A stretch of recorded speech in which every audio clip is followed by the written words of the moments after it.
Hello, everyone, and welcome back to another edition of Return Missionary Next Chapters podcast. I am your host, Sid Bassett. Today, we have the privilege of introducing a truly inspiring individual, Tyrone Foster. Tyrone's journey is one of resilience, faith, and transformation. As a convert to the church and growing up in a loving family in Florida, Tyrone's story is not just about overcoming adversity, but about embracing a path of purpose and spiritual growth. Tyrone has consistently demonstrated a commitment to uplifting others and making others feel bigger when they feel small. Join us as we delve into Tyrone's remarkable journey, exploring the lessons he's learned and the legacy he's building. Ty, welcome to the show. Thanks, Sid. Appreciate you having me, good brother. To know your backstory is to know somebody who's already phenomenal just from his upbringing. Let's hear about those beginning days for you. Oh, well, I'm a Florida kid, Southern boy. Grew up with two Southern folks. My dad was from Tallahassee. Mom was from the backwoods of Georgia, like literal backwoods. So I think she had an outhouse instead of an in-house toilet. They shared a bed with like 17 different kids. They were all cousins and stuff, but they lived out on a farm. We grew up in Orlando, pretty loving home, you know, with my dad around, just like any kid with a stable family. Dreams and ambitions to do whatever you want, chase whatever dream you have. My mom didn't put any limitations on what we could be or what we could do. We lived in Jacksonville and moved to Orlando, and we were a military family, so we moved around a lot. I got three older sisters, and I got a little brother. So I'm kind of in the sandwich in the middle, but I don't consider myself a middle kid, right? I feel like I'm the oldest of the youngers, right? So, and even my sisters, you know, I feel like I was their boss, you know, I was their protector all the time. You know, they couldn't do anything. I used to beat up the kids when the guys would come by and try to flirt with them. I get in fights with these guys. Anyway, so I'd consider myself the oldest, you know, I would. They probably would say otherwise. They'd probably say I was the baby. But no, it was a good childhood. I had two older brothers from my dad's first marriage. He was married early on out of high school, and he had two boys, but we didn't spend much time with that group. My grandmother told me, she said, "Don't you ever hang out with them boys. They bad seeds, the bad seeds," you know, she'd say it like that. So I never hung out with them. They were involved in some stuff, man. So the bad seeds, I'm writing down all these notes. I've got things maybe I'll bring up later. But one thing that did happen in your youth that not many people have to endure is the passing of a father. Would you mind touching on that time? I know that's a tender time for you, and how did that impact your growing up years?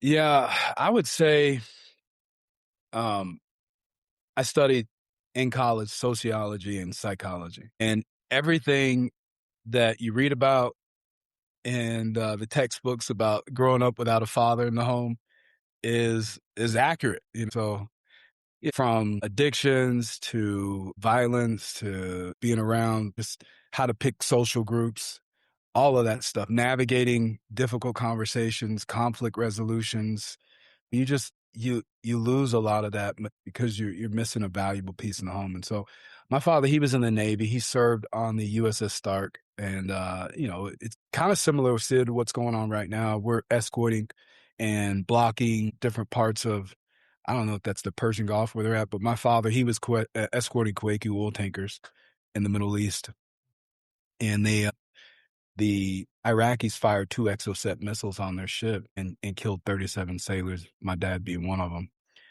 And I remember the day we got the news. I remember the looking on the TV and going, that's, you know, my sister going, "That's Dad's ship." And it was like smoking, you know, and it was kind of halfway in the water. I just very vivid image. And then I remember the guys coming and knocking on the door. And I don't know how this correlate, like there's supposed to be like timing, but the guys showed up, the officers who were letting you know, hey, your husband is deceased. You see this on the movies. And every time I see a movie where they have these officers show up at the deceased relative's home, it's always, you know, just, it breaks me to tears. But I can remember that day like it was yesterday. How And old were you? I was 5 years old. 5 years old. Mm. Yeah. And the thing I think is the most important part of that is, you know, he he died when I was 5, but his presence was always there. Essentially, my dad had a presence so much so that I've never felt like he wasn't there. And that's and I think I've had a few conversations with youth that have lost their fathers, and they kind of allude to the same thing. It's an interesting thought, but I think going back to, the saviors, like he's always there, right? And I honestly feel like my dad's never left me. Although I felt lonely at times and I felt abandoned, I've never felt like hasn't been there. Hmm.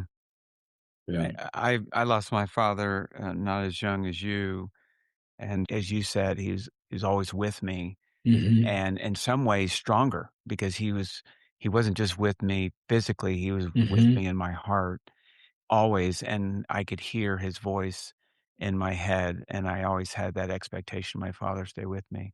But you had it at a very young age, and you've told me of this. You found some goals of his when he was younger. Do you mind sharing that with our listeners?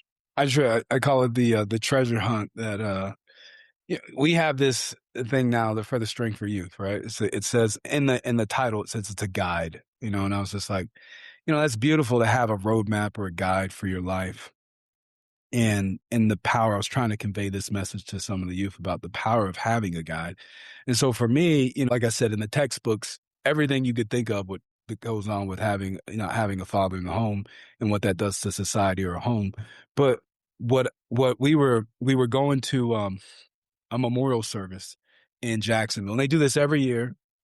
And this particular time, someone had the courage to talk to me, right? And I say that because it takes a lot of courage to voice a lot of emotion and what's going on. But this gentleman came up and said, "Hey, your dad, really blessed my life, and I just want to share with you some stories about how he impacted me." Anyway, I say it's the 30-second conversation that absolutely changed my life. And in that conversation, I realized two things. Number one, I would be a dad. And number two, I would use words to empower people because I wasn't doing that at that time in my life. And I wasn't a bad kid. I would say I was just lost, right? And my mom, she had these box of things that my dad had Purple Heart, obviously, because he lost his life in service. I didn't see that until I was a teenager. So, I'm going through all this stuff and we get back home and I find this goal sheet. And this goal sheet, um, it's not like a bucket list. It's like, hey, this is what my kids are gonna do. This is what I want. It was a clarity. It was like I don't even remember the title of it was, but essentially it had almost like 15 or 20 things on the list. And the kids were involved in that. Mm, And one of the things was I want my sons to go to a boarding school. I want to have he wanted a 911 turbo Porsche, he wanted to go to law school. These are all what my father was planning. He was planning on his exit from the Navy and entering into his secular life of being a civilian and what he wanted to do and what he wanted his kids to do. And one of the things he put on there was, I want my sons to go to Florida State. And when we got this list, Sid, mind you, we haven't looked through these things. This is almost, 8 years since he has passed, right? So I'm going through this at a time in my life when I needed the most. Going back to what I was saying, my dad's presence, he's always been present. mm, He'll get up in this attic, bring this thing down. And I'm looking through and I'm like, hold on. What if we do everything on this list? Now, I didn't come up with this idea. I think my mom subconsciously came up with it. So she started checking off everything on the box. Well, when it came time to go to school, it wasn't even a question of where I was going. It was like, I'm going to Florida State. And that's where we ended up going. Both me and my brother, we ended up graduating from Florida State. But in the midst of that list became almost like my own personal Liahona, mm, because it was the very instrument that allowed me to ultimately join the church, go on a mission, meet my wife, and have the children we have, the family, eternal family we have today. Like, mm. all that happened because of this awakening moment where this guy changed my life in 30 seconds. He had this conversation with our family about my dad and how my dad had saved his life. And because my dad saved his life, he was like, I get to be a father. And if it wasn't for your dad, I wouldn't be here, and I wouldn't be able to have my family. And this guy had a family now. So I was just like, okay, I'm gonna be a dad, and I'm gonna use words to empower people. And it led me down this journey. Now there was a lot in between that, but that's ultimately it became my own personal Liahona. And we're still in the process of checking things off. There's a few things left to go, but I just felt like I said, I don't think my dad's ever left me. He's always been there. Speaking from the dust, from the other side, I think that's amazing. And I love the Liahona idea, the concept.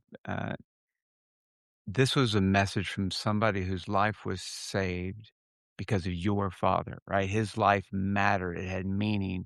And were it not for him, this life would have ended and all the things that followed, including your own, of course. And I just think, then you tie that to the Savior, it really, and the Heavenly Father, it gives kind of new meaning to why we should come to follow the will of the Father Mm, because of what he did and what he gave in his own life. And I don't mean to take anything away, obviously, from the sacredness of that Liahona for you. But I guess in some ways that seems to be the scriptures for us. We all have that available to us from somebody who gave of their own life for all of us. I just think that's amazing. And I think I'm just going to note this when you came on to talk about your childhood that you didn't lean with that because he was always with you. mhm. And in fact, you had a very, as you said, a very strong life. Your mother taught you that you can do anything and everything. There's no barriers to who you, Tyrone, were going to be in your life. And look at you. I mean, I don't know if you've checked all of his boxes, but I suspect you've checked a lot of those that your good, sweet mom, strong mom Yeah, strong one. would have for you as well. So that's Yeah, awesome. yeah. We've been blessed, and it's not without heartache, Sid. I mean, that was a long road. Like I got into a lot of stuff a lot over the years prior to that, and still after that, right? Because I had to grow into that mantle of what that man was talking about that day at that memorial service. It took old habits die hard. And I hadn't lived on this earth that long, but I've lived on it long enough to develop some bad habits. And so it took a while to get into that new identity as a child of God. And, you have a divine inheritance and a birthright, and you got to freaking live up to this beautiful man who opened the gate for you to really fly. Wow. I want to spend some time in that. But before we do that, I've got to bring up football. I'm a football guy. I love sports, played when I was younger, never was at the level that you were at. So tell us about your years at Florida State, because I think that's where you became familiar with the gospel in the Church of Jesus Christ of Latter-day Saints. So my senior year of high school, I got in trouble. And they basically expelled me from school, and they had to bring me back. When I was out of school, they took a test. Everybody in the school in the state of Florida takes a high school competency test. I never took it until my freshman year of college. So instead of playing football, I actually had to sit out. I couldn't even play that season. I couldn't even enroll in the Florida State. So here I had a scholarship. I didn't know this was happening. And so I didn't realize I wasn't going to be in school, that I was going to get disenrolled, and I wasn't going to have any money or scholarship. So I'm pretty much at my lows of lows, right? Like, I'm like, all right, I felt like this is what God wanted me to do. God, I'm doing everything right. I didn't tell you this, but at 17 years old, I gave my life to Christ in the way that I view it back in, the evangelical Mm-hmm. terminology, and got Yeah. baptized. But I was living right, man. I was doing all the good things, and I'm like, all right, God, well, why is this not going? I've literally worked my entire life to play right now, and the door's being shut. And I remember walking to my car, and I was just sobbing. I was right across from the football stadium, and I was like, what am I going to do? And I was too embarrassed to call home. I didn't call home. I didn't tell anybody. Mm. And for the first year, people thought I was playing because I never said a word, and they can red shirt. So they're like, man, I saw you on TV. They didn't see me. But I enrolled. I knew I was supposed to go to Florida State. So I knew I needed to be in Tallahassee, and and they wanted me to go to some podunk school while I got my grade situation together. But I didn't go. And I ended up praying with a friend of mine. Little backstory. I had a good friend of mine who, for all intents and purposes, was a scholar from the scriptural standpoint. And he discovered how all the apostles had been killed. And we would stay up late at night. This is when I had changed my life around. We'd stayed up late at night and we would read scriptures. And Ian was like, Tyrone, Jesus Church doesn't exist. And I was like, what do you mean? He's like, look, all the apostles have been killed. There was a broken line in priesthood. It doesn't exist. We're all alone. I was like, no, God's got to be out there somewhere. So we're going to find it. So we prayed that night to find God's church. Now, this is 17 years old, right? Not knowing all the circumstances that would happen. So I'm up at Florida State. I'm fast forwarding. This is now, I'm 19. And I'm thinking, where am I going to live? And then I call Ian and I said, dude, Florida State's not letting me play. I can't play this season. Don't tell a soul. I'm super embarrassed.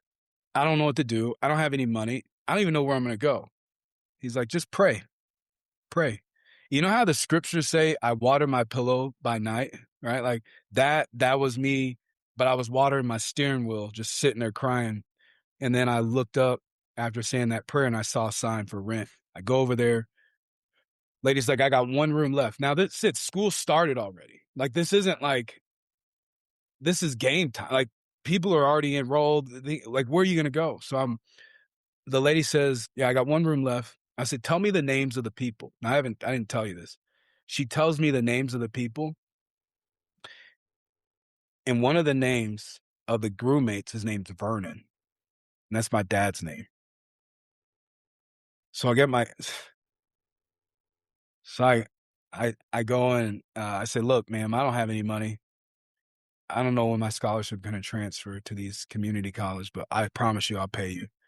So she let me stay in there. I walk in the door, open the door. There's a picture of Jesus, the little pass along card of Jesus, the one with him in the red robe. You know what I'm talking about. Yep. That's the only thing he has on his wall in his room. And I see his doors open. And he comes in. Finally, I'm waiting for this Vernon guy to show up. He comes in. I'm like, hey, man, you Vernon? He goes, yeah. He's a short little Filipino guy. And I go, that wasn't the Vernon I was expecting, but go ahead, you know. Anyway, I said, hey, man, you a Christian? He goes, yeah. I was like, can I go to church with you? He goes, yeah. So I end up going to church with him on a Sunday. And the first class we sit in on is elders quorum. So they went backwards, right? It was a student ward. And it was awesome. All these young men, they were sharp, you know what I mean? They were like my age, but they knew the gospel. They were dialed in. I was like, dude, how do these guys know so much? You know, they're returned missionaries, didn't know at the time, but yeah. And so I'm sitting there with all these educated experts on the gospel of Jesus Christ, from my opinion. And they start talking about the organization of the church and the priesthood. And I was just like, what? So as I'm leaving, the missionaries asked if they can come over. I say, yeah, man, I need to hear about this. And I call my buddy. I call Ian. I said, Ian, I think I found it, man. I think I found Jesus Church. Now, took a little bit, but our journey started at 17. At 19, I'm knocking on the door of Jesus Church, didn't even know it. And I said, he goes, well, tell me more about it. I said, they got this book. It's like it's called the Book of Mormon. He's like, man, that's not it. That's not it. It's not the Mormons. It can't be.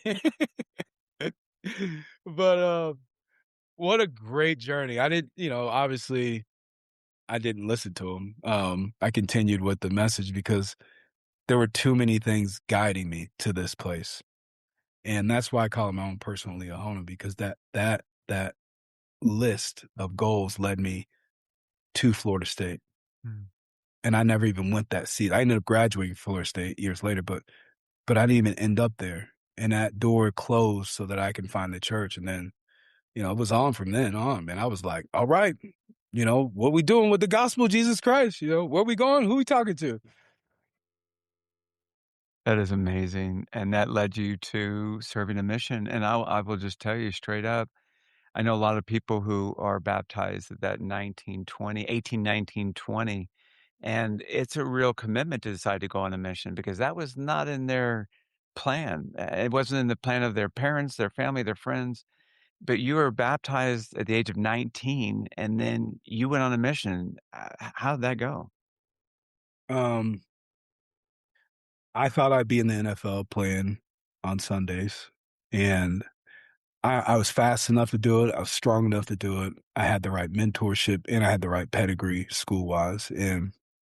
But when I discovered that this is Jesus Christ's church, and I recognized that at 17 years old, I was searching for it, I was like, wow, what if I could find me? And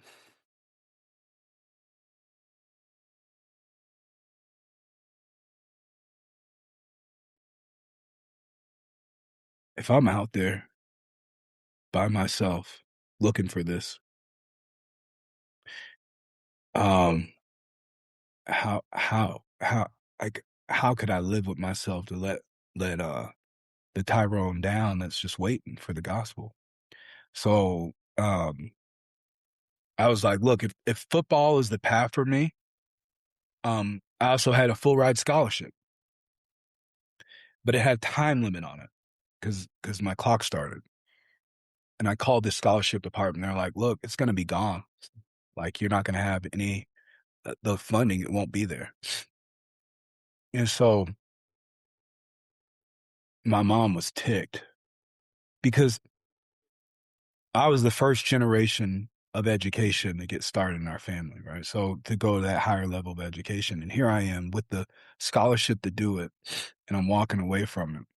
You know what I'm saying? It's for Jesus. She's like, I love Jesus, but this ain't his plan. And Sid was tough, man. But I was like, you know what? I didn't chase that. I chased God. Like I remember saying to him at 17, I just want to be next to you. I want to feel you. When you move, I want to move. I just want to be by your side. I want to know that you're there. I just want to follow you. 17. I'll do whatever you tell me to do.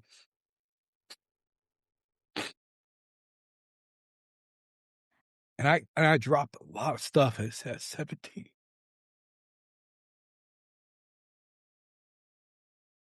But ultimately, shame on me for having the gift and not wanting to share it.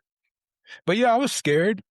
I was I was leaving a lot, and I was giving up a lot, but nothing that wasn't a pattern in the scriptures, like Lehi, Nephi, Amulek, you name them. They all had to, sacrifice, and I was willing to go wherever God was, and if it meant the church was the true church or whatever, you wanted to call it, it could be called whatever it is. But if it was Jesus Christ's church, that's where I was going. Hmm. And I wanted everybody else to have that gift.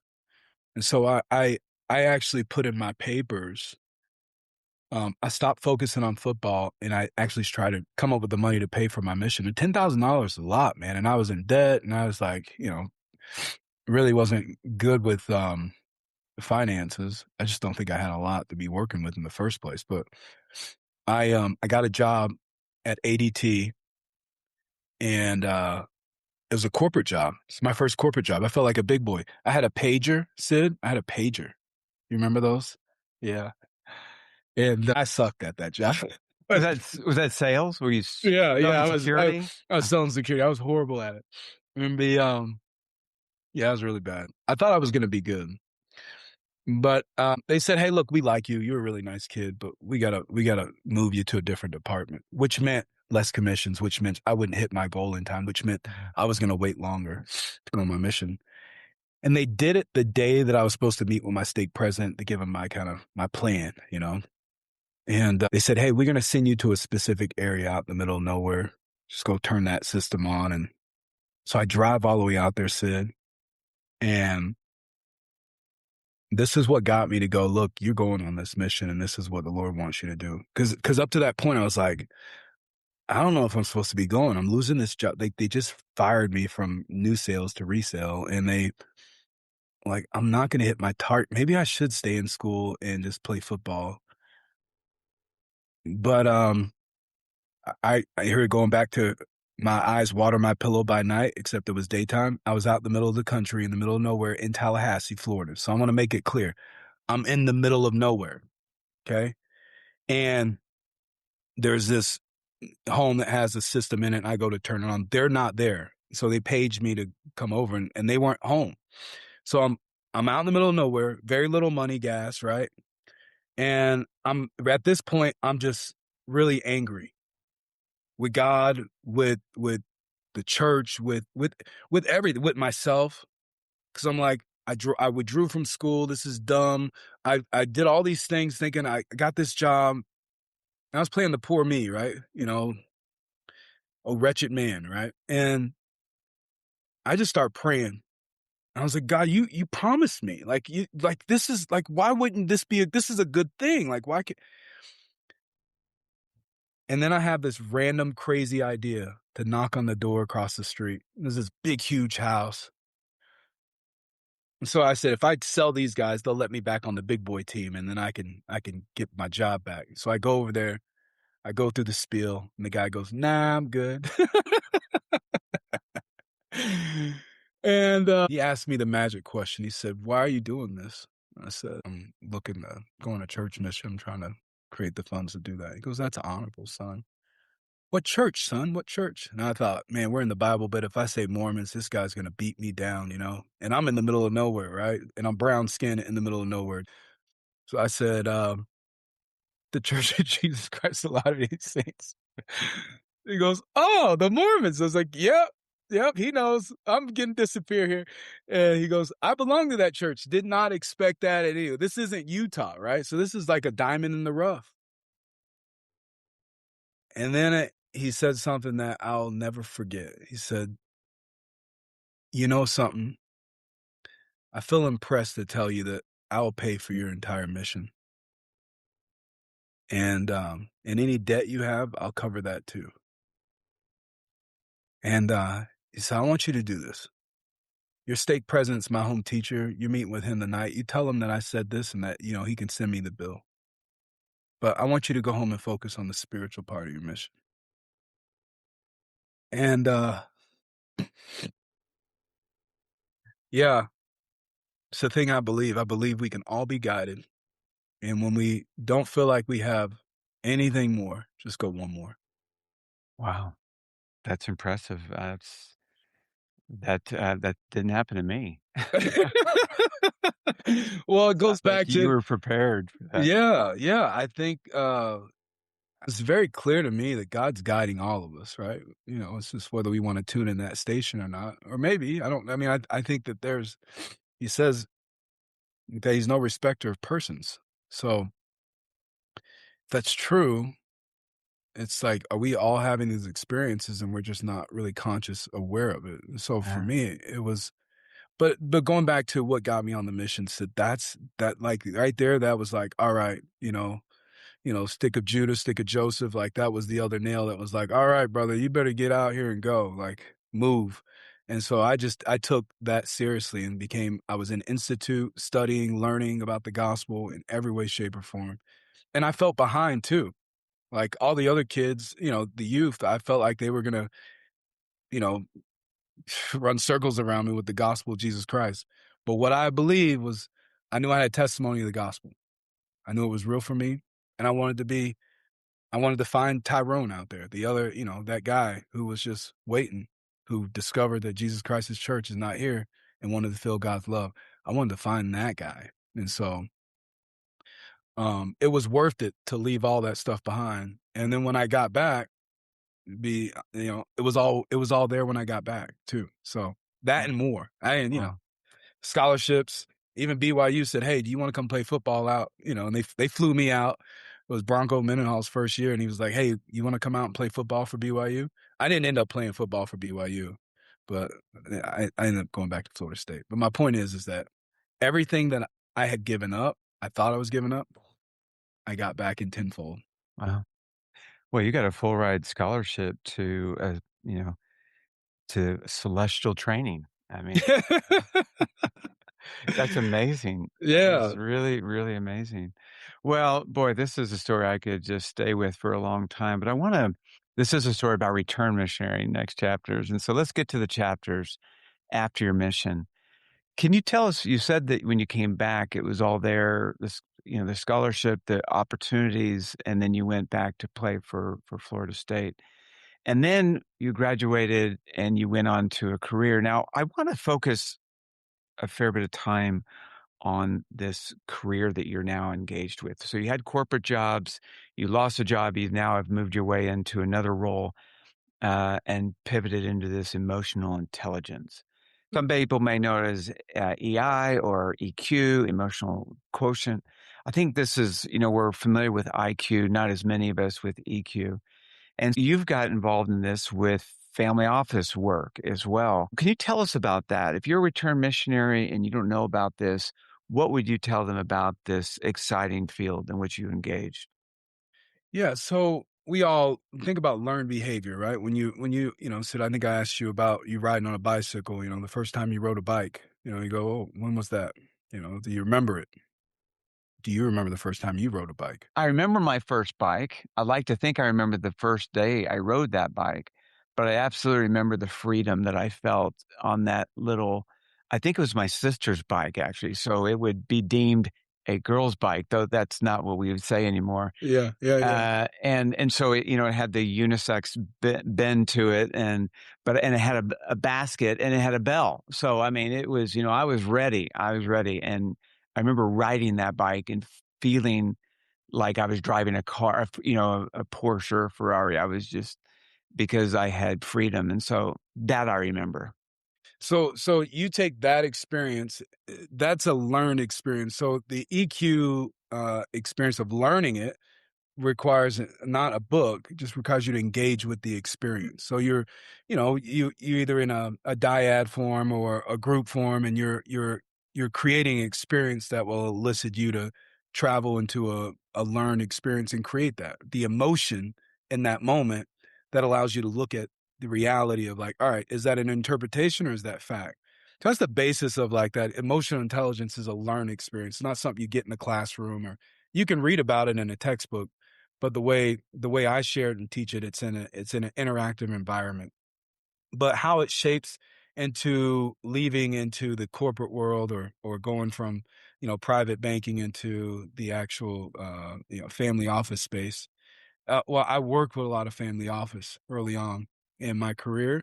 And one of the things I saw was that we were very intellectual, but we were very emotionally not intellectual, right? So emotions fly hard in family dynamics, and especially when there's money involved and there's succession involved, right? And so being able to navigate around that, it's like, what are the best tools for navigating family dynamics? And it's really understanding, you know, people's interpretations versus fact. It's understanding, a way of being versus like doing, so we talk about be, do, have. So first you got to be the thing that you want, become, we talk about becoming, right? Becoming like Christ.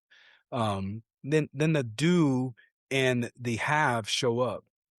How that applies in my everyday work life is, sometimes the families I work with, they want to go out and, raise some capital, or they want to take over an opportunity. One of the families, I'll give you an example. He's from a very wealthy family.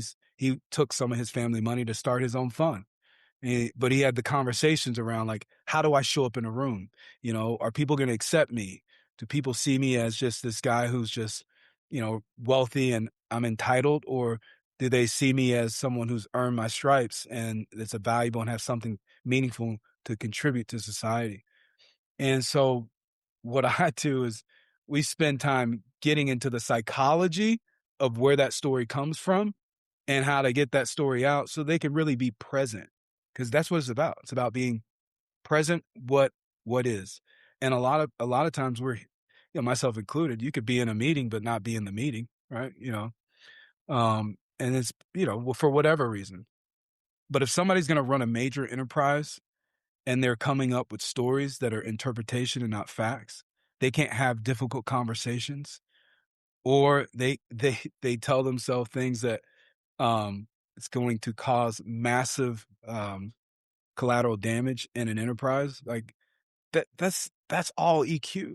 And so when you can get out of your head and in your heart, you can start moving things. Mm. So that's one of the areas I focus on, which is next gen training, but I use emotional intelligence with the next gen who has taken over their family's wealth or their enterprise to help them step into that role with full confidence. Hmm. Because it takes a lot of courage and vulnerability and, you know, to say that I don't know or I'm scared, like that's a vulnerable place. But that's the truth. When you start there, then you can start to uncover the other things. Hmm.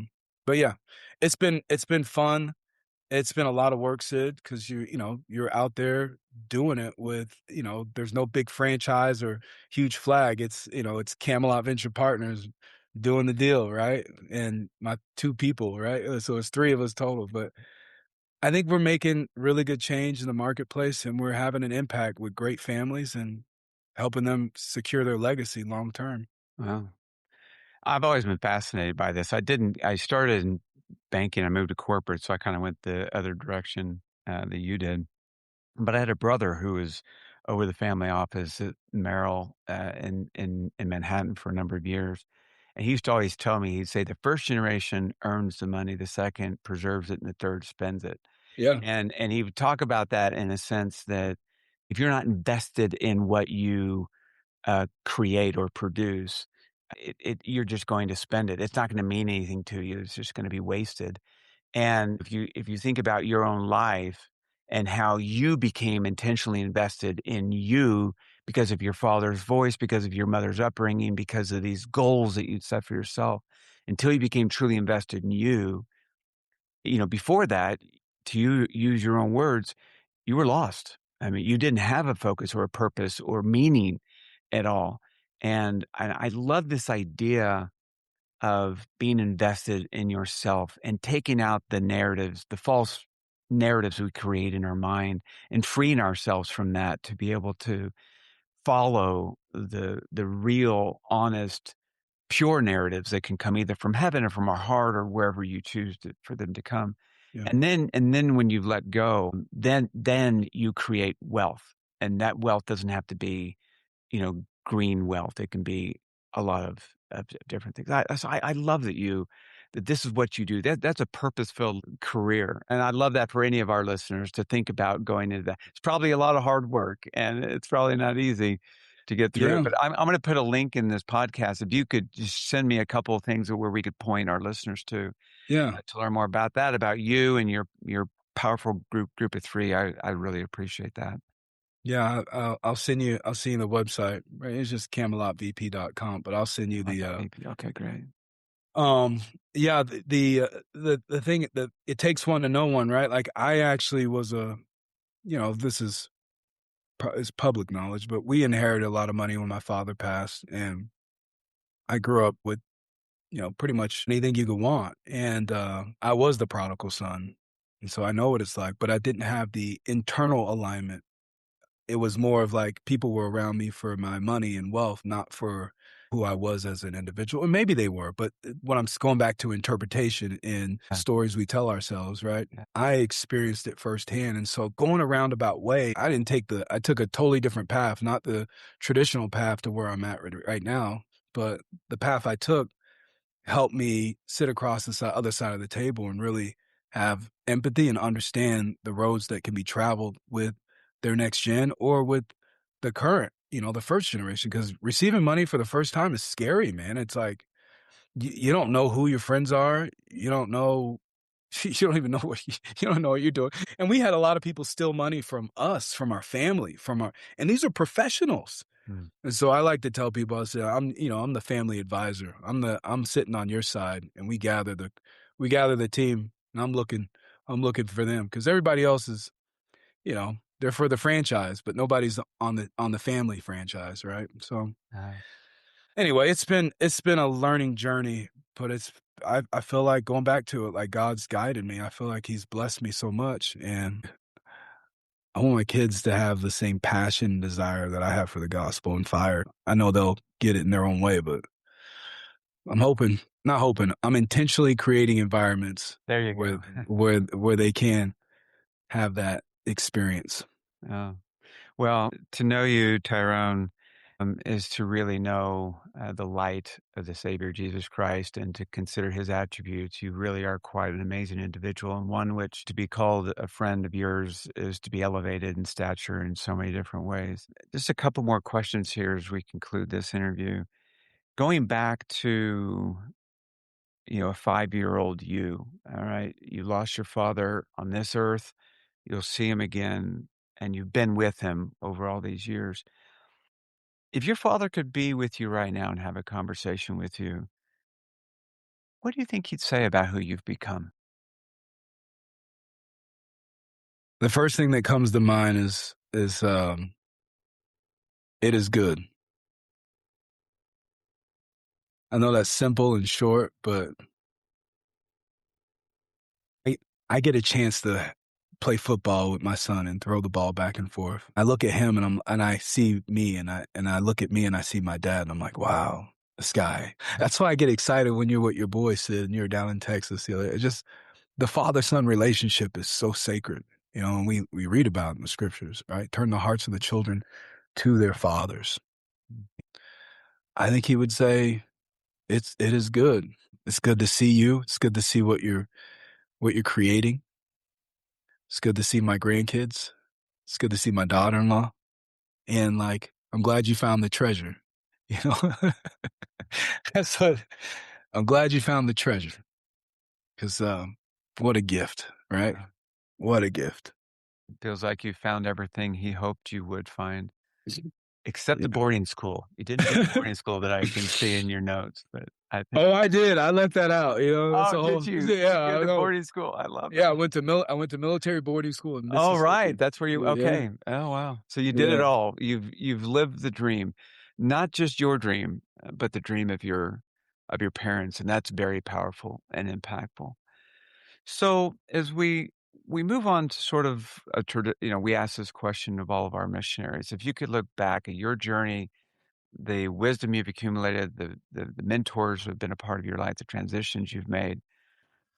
If you're talking to a return missionary, and I realize that everyone is very, very different, but if you're talking to a return missionary, what advice would you offer to them? Ooh, I would say never trade your identity for your results. Mhm. Like you are first and foremost a child of God. That is our identity. In a world with so much distraction, it's easy to lose that. I am my results. I am my titles. I am my job. I am my degree. It's like, no, you're a child of God first and foremost. And that keeps you grounded. That keeps you in a place where you know where it comes from, but also it keeps you from getting into the trap of like, woe is me and I don't have anything and there's nothing there and God's left me. You always remember that, hey, you're on the journey. And then the second thing I would say is just trust the process. Like we're here and he knows you're here. He knows exactly where you are. He knows you by name and he knows exactly what you're going through. Hmm. And this too shall pass on both sides, So just, one of my teachers would say, expect nothing and be prepared for anything. Hmm. So, yeah, the first and foremost, you're a child of God.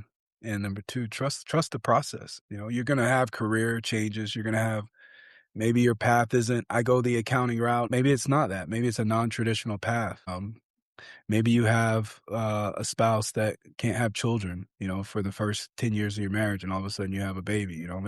There are going to be bumps in the road, but there are also going to be so many beautiful gifts. And just trust the process, enjoy them all, because it's going to be beautiful. Hmm. That's wonderful. I love that advice. And as I'm thinking about that, the first lesson we teach all of our friends is that God is our loving Heavenly Father. That's true. It's all about divine worth.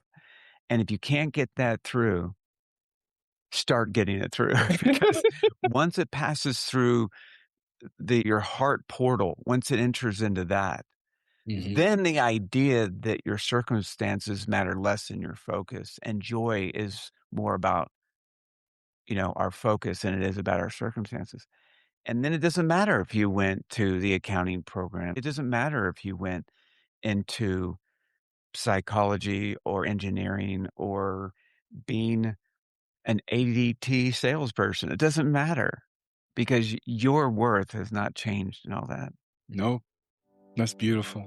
Tyrone, you are a model, an example, a beloved brother, and a son of God that we admire and emulate. Thank you for your time.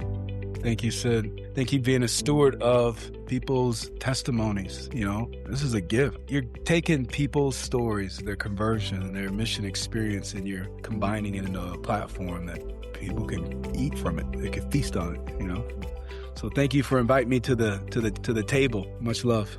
Thank you. We'll see you. Bye-bye. Peace.